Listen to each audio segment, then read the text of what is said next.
अगर मैं आपसे ये बोलती कि इस दुनिया में रूल्स, रेगुलेशंस, विक्ट्री, वैलर, करेज, ये सारी चीज़ें इम्पॉर्टेंट हैं, आप बोलते कौन सी नई बात बता रही हो दीदी, ये सारी चीज़ें तो सही हैं ही। और अगर मैं ये बोलती कि जो कॉन्सेप्ट है केयर का, नर्चरमेंट का, ये थोड़ा सा कम इम्पॉर्टेंट है उससे, पर एक ऐसी फिलॉसफी जो कि बोलती है कि ये सारी चीज़ें उतनी ही ज़्यादा, बल्कि मैं बोलूँगी और भी ज़्यादा ज़रूरी होती हैं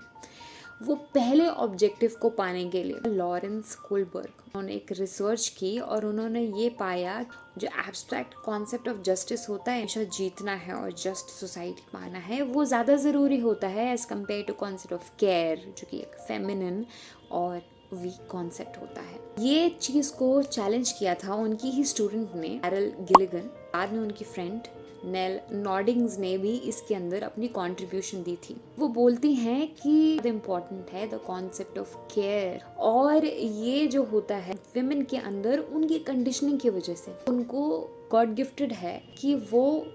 उनके अंदर ज़्यादा होता है। इसलिए जो आप एक concept of moral development Kohlberg develop करना चाहते थे, जिसके अंदर वो सिर्फ एक एब्स्ट्रैक्ट कॉन्सेप्ट ऑफ जस्टिस को फोकस करते हैं और कहीं ना कहीं जेंडर बायस हो जाते हैं, उन्होंने जो कॉन्सेप्ट है केयर को उसको नीचे रख दिया था, वो एकदम से गलत है। गिलिगन और Nel Noddings concept ethics of care को लेकर के आती हैं, जहाँ पर वो केयर, कंपैशन, एथिक्स, रिस्पॉन्सिबिलिटी को फोकस करती हैं और वो बोलती हैं कि ये भी उतनी ही ज़्यादा इम्पॉर्टेंट है जितना कि पहला कॉन्सेप्ट, और वो नहीं अचीव हो पाएगा unless and until ethics of care का कॉन्सेप्ट है।